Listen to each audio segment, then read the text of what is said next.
Okay, तो last time अभी हम न्यूट्रिशन इन अमीबा तक देखे, अब उसके आगे बढ़ना है और आज हमें बात करनी है बच्चों जो दो टाइप्स के मोड ऑफ न्यूट्रिशन है, mainly autotrophic mode of nutrition and heterotrophic mode of nutrition. Heterotrophic के अंदर स्पेशली हम होलोजोइक के ऊपर फोकस करने वाले हैं, पर सबसे पहले आज हम बात करने वाले हैं autotrophic mode of nutrition. Heading दो, ऑटोट्रॉपिक मोड ऑफ न्यूट्रिशन, जो किसमें होगा, स्पेशली ग्रीन प्लांट्स के अंदर होगा, राइट। बाकी भी ऑर्गेनिजम्स है जैसे अलगी वगैरह भी है, और ग्रीन प्लांट्स जो है वो सबसे ज्यादा फोटोसिंथेसिस दिखाते हैं, ठीक है। चलो, हेडिंग दे दिया है तो आप यहां ध्यान देंगे सब। तो ऑटोट्रॉपिक मोड ऑफ न्यूट्रिशन का एक मेन रिएक्शन है, जिस रिएक्शन को हम कहते हैं फोटोसिंथेसिस। नाम में ही छुपा है बच्चों, क्या? फोटो का मतलब क्या? लाइट। सिंथेसिस का मतलब क्या? फॉर्मेशन। मतलब ये ऐसी प्रोसेस है बच्चों जहां पर ऑर्गेनिज्म अपना फूड किसके हेल्प से बनाएंगे? लाइट के हेल्प से बनाएंगे, बराबर। और यहाँ पर एक रिएक्शन भी होती है और उस रिएक्शन को हम कहते हैं photosynthetic reaction. Photosynthetic reaction, okay.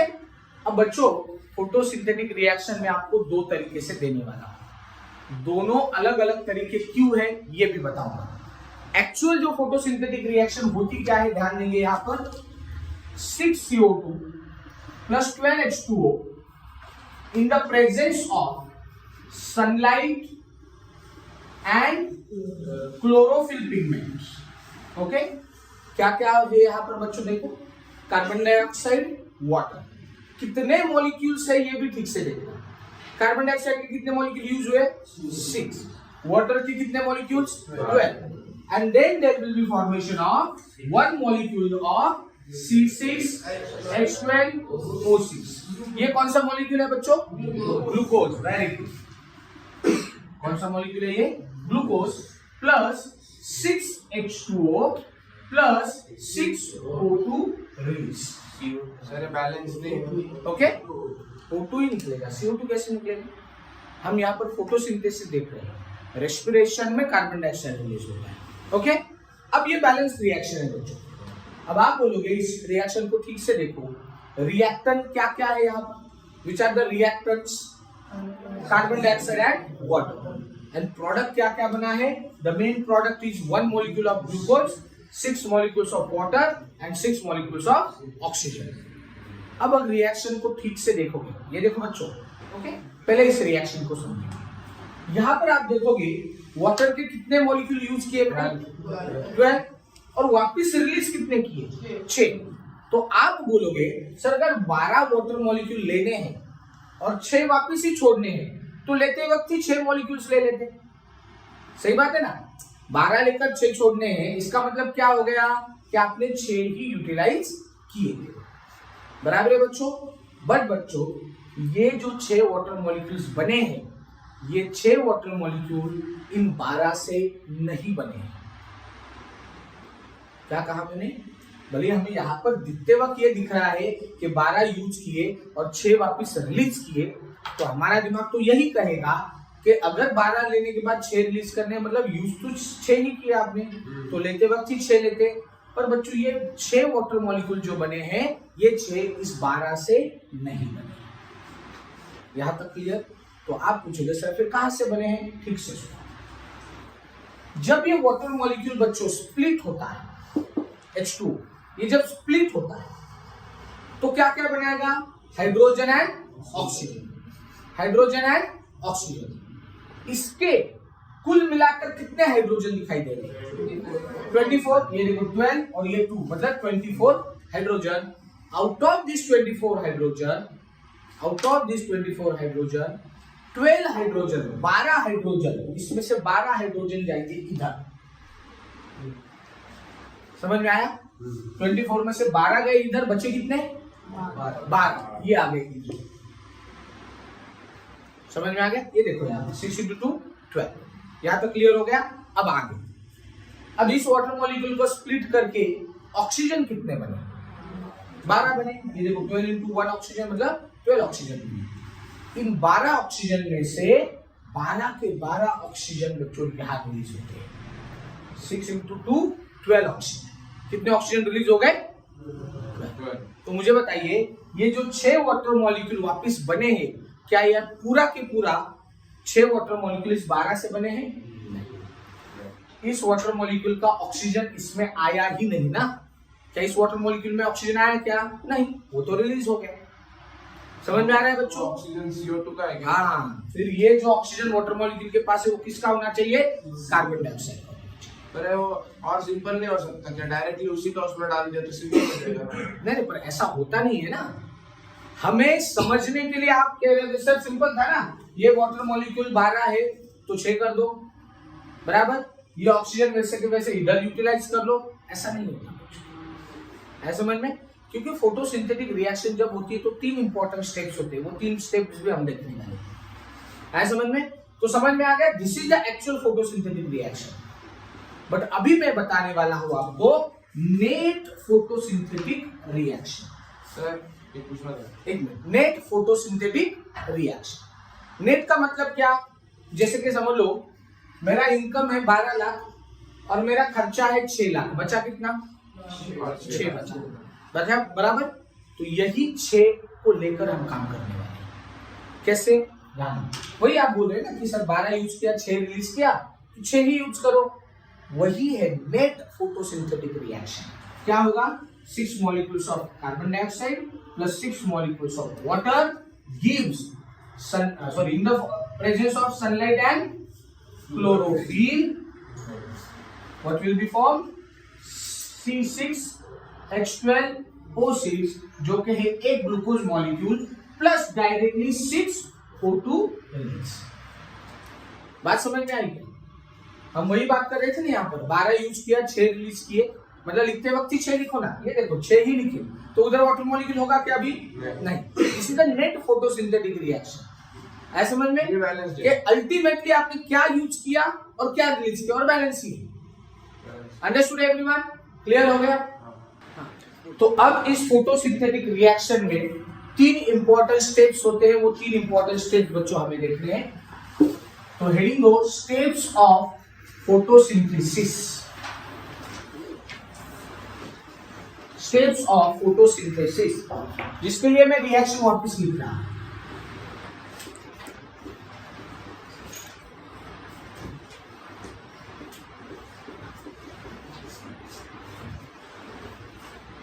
यहां पर है सनलाइट और यहां पर है क्लोरोफिल पिगमेंट। ओके, तो कौन कौन से स्टेप्स हो रहे हैं? सबसे पहला step absorption of light energy, बराबर है ना? राइट। सो पहला स्टेप होगा एब्जॉर्प्शन ऑफ लाइट एनर्जी, और ये लाइट एनर्जी एब्जॉर्ब करके उस लाइट एनर्जी का कन्वर्जन किस में हो रहा है? कौन से टाइप की एनर्जी में हो रहा है? Chemical energy. क्या बन रहा है यहाँ पर? ग्लूकोज बन रहा है ना। तो इस ग्लूकोज को बनाने के लिए आपने कौन सी एनर्जी यूज की? Light energy. और लाइट एनर्जी को यूटिलाइज करके आपने ग्लूकोज बनाया, मतलब light energy is converted to chemical energy. तो यहाँ पर absorption of light energy and converted to the chemical energy. Chemical energy. आप बच्चों को law of conservation of energy पढ़े हो ना? Energy neither be created nor be destroyed but one form can be converted into another। समझ में आ गया? जैसे समझ लो अभी मैं बोल रहा हूँ, आपको आवाज सुनाई दे रही है, आया ना? तो साउंड एनर्जी है।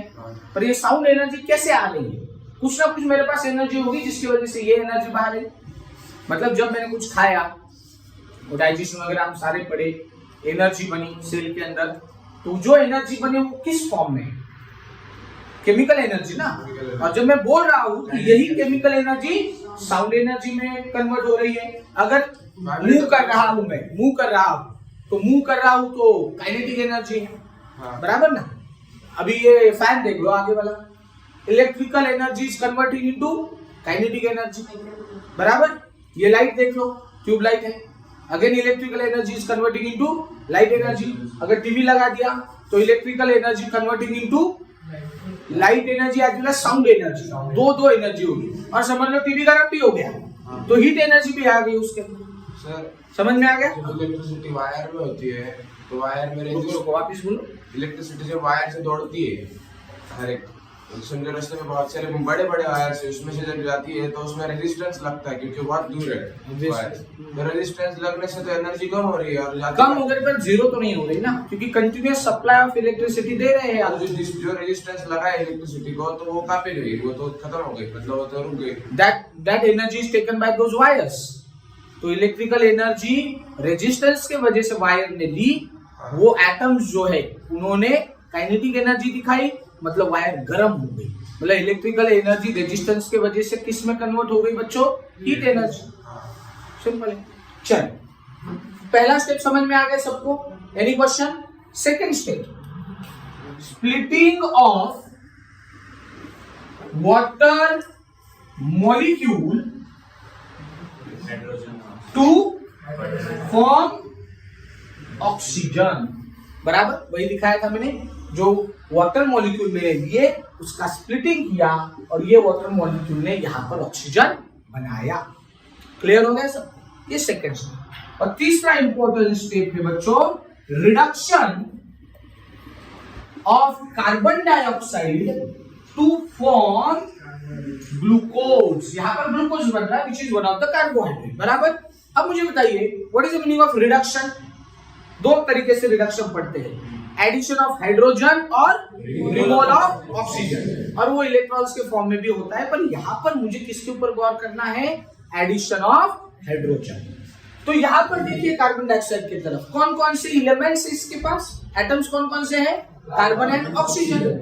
तो इसके अंदर अगर हाइड्रोजन डालूं तो उसका रिडक्शन होगा। रिडक्शन होगा, देखो इसके अंदर मैंने हाइड्रोजन डाला, हो गया उसका रिडक्शन। पहले क्या था? सिर्फ कार्बन ऑक्सीजन था, अब उसके अंदर हाइड्रोजन ऐड करके कार्बन, ऑक्सीजन और हाइड्रोजन तीन कंपोनेंट इसके अंदर आ गए हैं। समझ में आ गया सबको? बोलिए कुछ क्वेश्चन। तो ये तीन इंपॉर्टेंट स्टेप बच्चों फोटोसिंथेसिस के दौरान होते हैं और तीनों के तीनों काम के हैं बच्चों। सन ने लाइट एनर्जी दी पर क्लोरोफिल ने अगर कन्वर्ट ही नहीं की तो ग्लूकोज कभी बनेगा ही नहीं। बराबर। उसके बाद स्प्लिटिंग ऑफ वाटर मॉलिक्यूल सबसे इंपॉर्टेंट, क्योंकि दुनिया का ऑक्सीजन सबसे ज्यादा कौन दे रहा है? तो प्लांट्स दे रहे हैं, इसी प्रोसेस के वजह से जो ऑक्सीजन हम यूटिलाइज कर रहे हैं। बराबर। ये साइकिल है, आपको पता है, बायोलॉजी में पढ़े हो। ऑक्सीजन उन्होंने दिया, हमने लिया, कार्बन डाइऑक्साइड बनाया, उन्होंने वापस कार्बन डाइऑक्साइड लिया, फिर से ऑक्सीजन बनाया। ये साइकिल कंटिन्यू रहती है, पर बैलेंस होनी चाहिए। एंड थर्ड वाला, रिडक्शन वापस होना जरूरी है, क्योंकि कार्बन डाइऑक्साइड तो आया, पर ग्लूकोज बनाने के लिए जब तक हाइड्रोजन एंटर नहीं करता तब तक ग्लूकोज नहीं बनेगा। Is it clear everyone? तो ये तीन स्टेप्स है बच्चों फोटोसिंथेसिस के, क्वेश्चन में आ सकते हैं, एमसीक्यू में भी आ सकते हैं। Is it clear? बना फाइन। तो बच्चों अभी आगे हमें बात करनी है दो चीजों के बारे में। What are the reactants of the photosynthetic reaction and what are the requirements.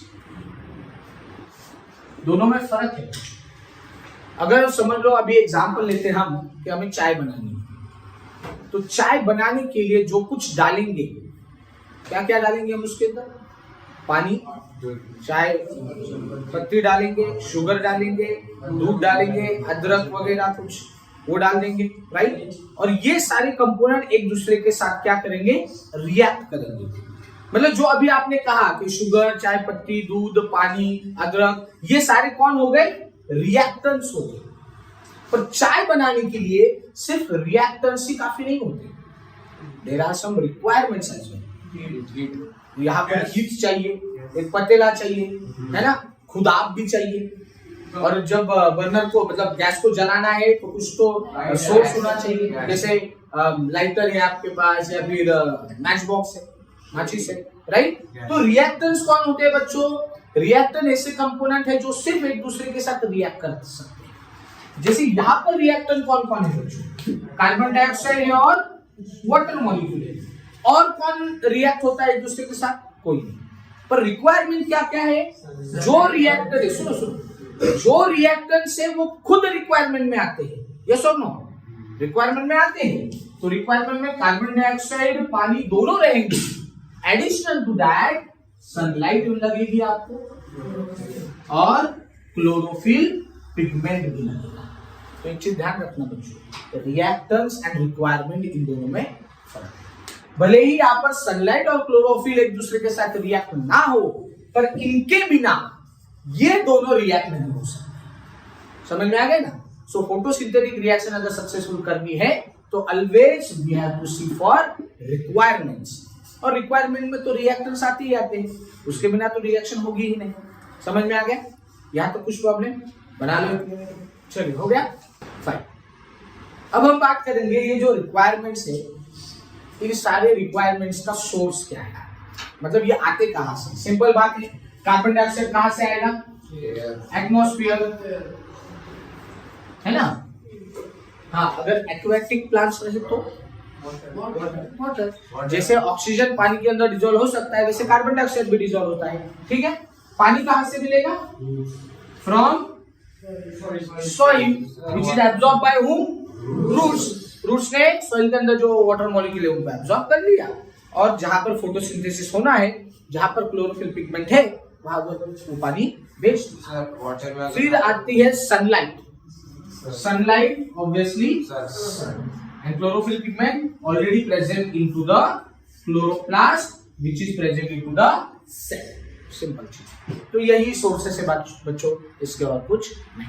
ठीक है, इससे अलावा अगर कुछ आपके पास है जो नेचुरली बात कर रहा हूं, तो अभी लाइट क्या आप कहोगे सर ये ट्यूबलाइट भी दे सकता है, पर हम ये नेचुरल फोटोसिंथेटिक रिएक्शन की बात कर रहे हैं। ठीक है, बना लो, उसके आगे ही लिख दो। कार्बन डाइऑक्साइड अगर पानी मिक्स किया तो कार्बोनेटेड वाटर बनेगा। हाँ, तो पर पूरा का पूरा कार्बन डाइऑक्साइड नहीं बनता ना बेटा, स्प्लिट तो होता है। बहुत सारा कार्बन डाइऑक्साइड ऐसा जो फ्री फॉर्म में भी होता है पानी के अंदर। फ्री फॉर्म मतलब carbon dioxide, as a carbon dioxide. चलिए बढ़ते हैं आगे। अब रीडिंग दो, exchange of gases through stomata. Heading देंगे exchange of gases through stomata. Okay, exchange of gases through the stomata. वैसे प्लांट्स जो है 3 तरीके से गैसेस एक्सचेंज करता रहता है। Plant stomata through gases exchange करेगा, ऑक्सीजन कार्बन डाइऑक्साइड का, वो रूट्स के थ्रू भी करेगा, और वो स्टेम के थ्रू, स्टेम कौन से? वुडी स्टेम, उसके थ्रू भी गैसेस एक्सचेंज करेगा। पर सबसे मैक्सिमम गैसेस एक्सचेंज होता है बच्चों स्टोमैटा के थ्रू। तो इसको सबसे पहले हमें देखना जरूरी है। जैसे बच्चों एनिमल्स के पास नॉस्ट्रिल्स होते हैं जिससे हम breathe in and breathe out कर सकते हैं, बराबर। हम एयर लेते हैं जो ऑक्सीजन रिच होता है, हम एयर छोड़ते हैं जो कार्बन डाइऑक्साइड रिच होता है। ये भी एक और गलती बच्चों ध्यान रखना, अगर मैंने पूछा आपने हवा मतलब आपने ब्रीथ इन किया तो आपने क्या लिया? बच्चे बोलते ऑक्सीजन लिया। आप ऑक्सीजन नहीं लेते, you take the air which is oxygen rich, समझ में आया, and you throw out the air which is carbon dioxide rich। पर जब हवा अंदर लेते तो उसके अंदर नाइट्रोजन वो क्या और एलिमेंट सारे होते हैं, बस उसमें से ब्लड में क्या डिसॉल्व होता है बच्चों? Carbon dioxide. आते वक्त कार्बन सॉरी ऑक्सीजन डिसॉल्व, और छोड़ते वक्त एयर मतलब ब्लड से क्या बाहर आया? Carbon dioxide. तो whatever air you take is oxygen rich, whatever air you throw out is carbon dioxide rich। ठीक है, तो प्लांट में भी बच्चों ऐसे ही गैसेस एक्सचेंज होता है 3 अलग अलग तरीके से। सबसे पहला तरीका है स्टोमैटा। तो लाइक अस, हमारे पास जैसे नॉस्ट्रिल है, नोज है, वैसे इनके पास भी बच्चों ऐसे कुछ पोर्स होते हैं। ये अगर मैंने लीफ बनाया और इस लीफ का एक पील ले लो, अंडर माइक्रोस्कोप इसको ऑब्जर्व करो, तो यहाँ पर आपको ऐसे छोटे छोटे पोर्स दिखाई देंगे। इतने बड़े नहीं दिखाई देते जितने मैं बना रहा हूं, पर समझाने के लिए। और इन्हें क्या कहा जाता है बच्चों? स्टोमैटा। तो स्टोमैटा का एक पर्टिकुलर स्ट्रक्चर होता है। क्या स्ट्रक्चर होता है? ये देखिए, ये जो मैंने बनाया यहाँ पर स्टोमैटा, और यहाँ पर जो दिखाया है इसे स्टोमैटल पोर, क्या कहते हैं उसको? स्टोमैटल पोर, जो ऐसे 2 सेल से गाइडेड होता है। तो ऑब्वियसली इनको क्या कहेंगे हम? Guard cell. Guard cell. ये बीच वाला जो है that is called as stomatal pore या फिर उसको हम स्टोमैटल ओपनिंग भी कहेंगे। आया समझ में? फिर आगे इसके साइड को ऐसे और भी बहुत सारे सपोर्टिंग सेल्स मिलेंगे जो भी खुद फोटोसिंथेसिस करते हैं, और ये सपोर्टिंग सेल्स को हम कहते हैं बच्चों मेसोफिल सेल्स। क्या कहेंगे? Mesophyll cells. तो जो ऑक्सीजन कार्बन डाइऑक्साइड का एक्सचेंज हो रहा है बच्चों, that exchange is occurring through the stomatal. समझ में आया? एंड बाय स्ट्रक्चर, अगर उसके और इंटरनल स्ट्रक्चर में जाके देखोगे तो ये गार्ड सेल्स जो होते हैं ना, इनके पास क्लोरोप्लास्ट भर भर के होता है। As they possess the chloroplast, तो क्या करेंगे? फोटोसिंथेसिस। तो यहाँ पर मैं दिखा रहा हूँ क्लोरोप्लास्ट। और गैसेस अंदर मतलब ऑक्सीजन कार्बन डाइऑक्साइड लेते हैं और ऑक्सीजन बाहर। प्रोसेस कौन सी हो रही है, कब हो रही है, उसके अनुसार क्या लेन देन होना है वो बात करेंगे। ठीक है? और उसके साइड को जो मेसोफिल सेल है, these are the photosynthetic cell होगी, तो इनके पास भी क्लोरोप्लास्ट होना ही होना है। मैंने अब गार्ड सेल में इसलिए बच्चों क्लोरोप्लास्ट दिखाया है क्योंकि एनसीईआरटी के भी अंदर एक डायग्राम है जिसमें क्लोरोप्लास्ट दिखाया है। तो जब लेबलिंग वाला कोई क्वेश्चन आता है ना, तो हम बहुत बार ऐसा होता है कि क्लोरोप्लास्ट को भूल जाते हैं। है समझ में? तो इसलिए इस क्लोरोप्लास्ट को ध्यान रखना पड़ेगा। ठीक है? अब इस स्टोमाटा के थ्रू ऑक्सीजन आना है, कार्बन डाइऑक्साइड जाना है, ये ओपन रहेगा, क्लोज रहेगा, ये सारा डिपेंड करता है आगे के कुछ फैक्टर कि कब करना है, उसके साथ ही साथ रेस्पिरेशन करना है या फोटोसिंथेसिस करना है, उसके अनुसार भी डिपेंड रहेगा। और एक चीज, ये जो मैंने गार्ड सेल दिखाया, इसका शेप किडनी जैसा दिखाई दे रहा है, बराबर? किडनी जैसा शेप गार्ड सेल का होता है डाइकॉट के अंदर। डाइकॉट प्लांट्स पता होंगे आपको? हाँ। जैसे शेंगदाना, उसको तोड़ा तो 2 कॉटिलिडॉन बनते हैं, बराबर? उसके बाद कैशू, काजू, तोड़ने के बाद 2 कॉटिलिडॉन बनते। आलमंड, बादाम जो है उसको भी तोड़ने के बाद 2 कॉटिलिडॉन बनते। उन सबके अगर स्टोमेटा देखोगे तो उनका गार्ड सेल ऐसे किडनी शेप मिलेगा। बट जो मोनोकॉट होते हैं, मोनोकॉट मतलब जिनका सीड सिर्फ एक कॉटिलिडॉन से बना है, जिसको तोड़ने के बाद 2 टुकड़े नहीं होते, जैसे बाजरी, बाजरी पता है ना, ज्वार, ज्वारी, गेहूं आपको दिखते होंगे, ऐसी गुरु दिखते होगी, पर वो मोनोकॉट है। नारियल, नारियल पता है, वो मोनोकॉट है। मेज, कॉर्न, मक्का, वो भी मोनोकॉट है। उनके स्टोमेटा अगर ऑब्जर्व करोगे तो उनकी गार्ड सेल का शेप अलग होता है, ऐसा डंबेल शेप होता है थोड़ा सा, लाइक दिस। और ये जो होगी वो होगी स्टोमेटल। बाकी सारी चीजें सेम ही रहेगी। What is the difference? Difference is of the shape of guard cell. समझ में आ गया? क्लियर है? बोलिए, यहाँ तक कुछ कंफ्यूजन, कुछ क्वेश्चन? यस। मोनोकॉट पे पैरेलल वेरिएशन होता है, राइट। पैरेलल वेरिएशन मतलब अगर आप गन्ना पता है ना आपको, शुगर केन, उसका लीफ लो और अगर उसको फाड़ने की कोशिश की, फाड़ना है, क्लियर करना है, तो फाड़ते वक्त नहीं टुकड़े टुकड़े नहीं होंगे, फाड़ते वक्त बस ऐसी सीधी लाइन निकल आएगी, सेम 2 टुकड़ा है ना? सेम मेज के साथ होगा, ज्वार के साथ होगा, बाजरी के साथ होगा, कोकोनट का देखो, कोकोनट को तो बहुत बार खिला होगा आपने, ऐसा फाड़ने के बाद एक सिंपल सीधी लाइन निकलती है। बट जो डाइकॉट प्लांट है उसमें देखो आपको लीफ के अंदर ऐसे रेटिकुलेटेड वेरिएशन मिलता है। एक बहुत अच्छा एग्जांपल बच्चों आप बचपन से करते आ रहे हो, पीपल का जो लीफ होता है वो रखा होगा ना आपने बुक के अंदर, फिर वो उसकी ऐसे देखोगे कुछ दिनों बाद ऐसी जाली बनती है। वो जाली क्या होती है? वो वेल्स होती है उसके अंदर, जिसमें से ब्लड नहीं भागता ऑब्वियसली, पर वो हमारे जैसे वेसल्स होते हैं जिसमें से फूड पार्टिकल्स, पानी फ्लो करता रहेगा।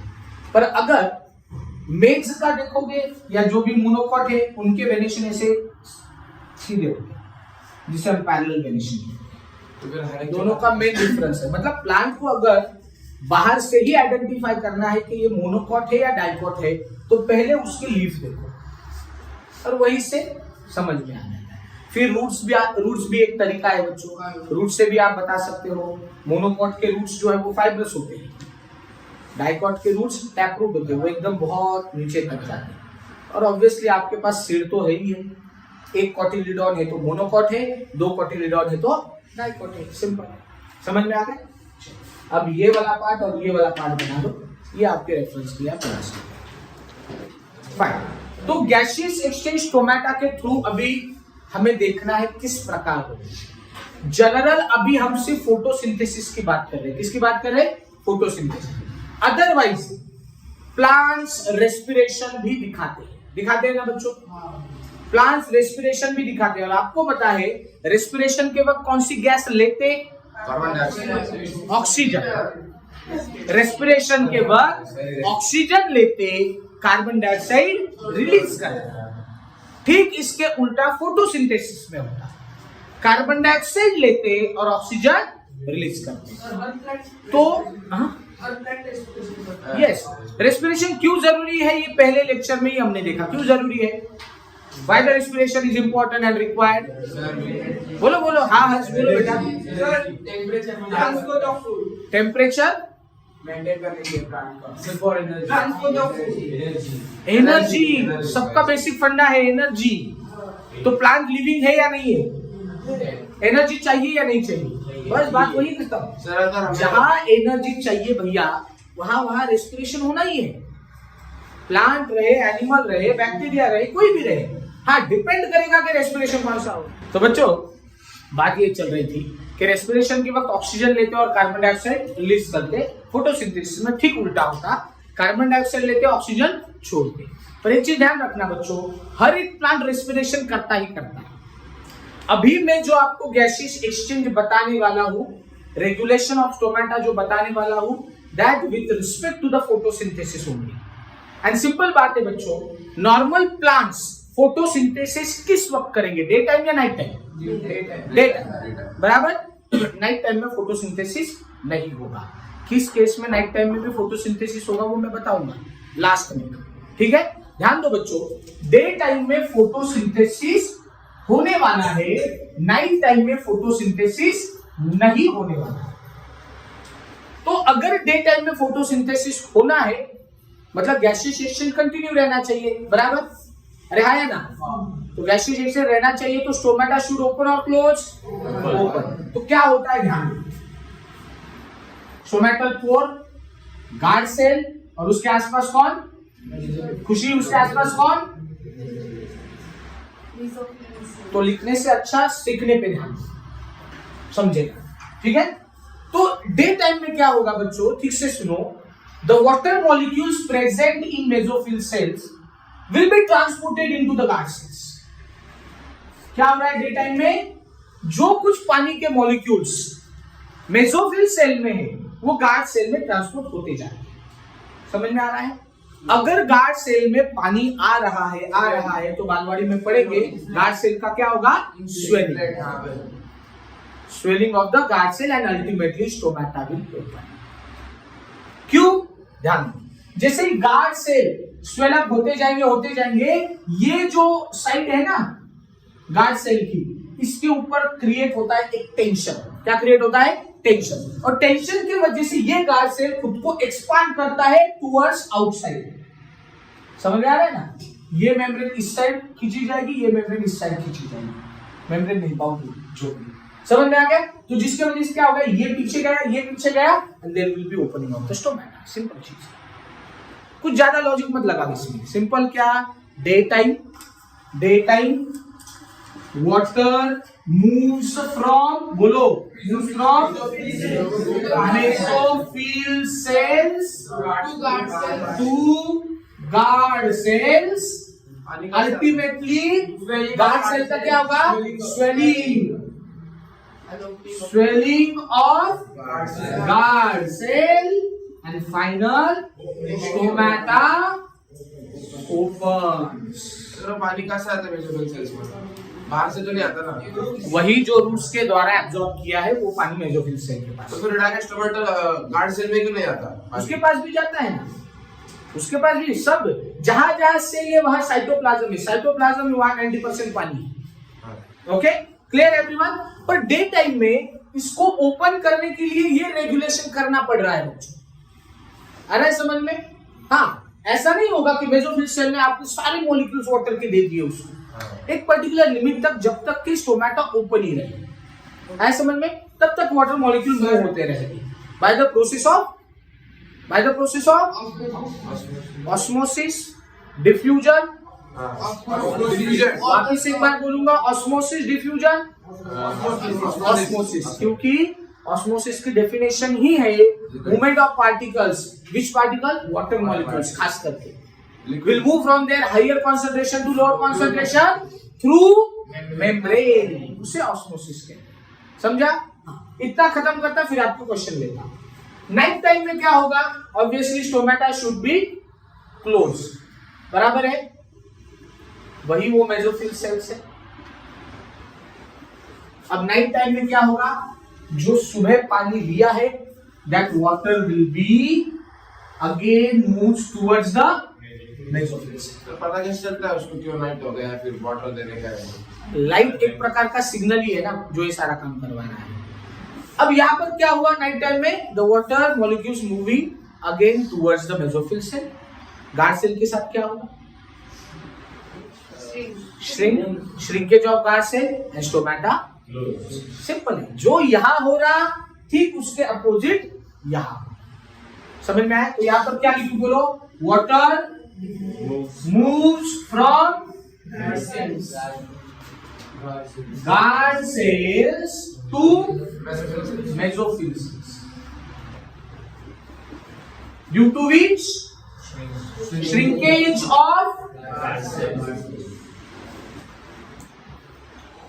of guard cells and ultimately stomata close।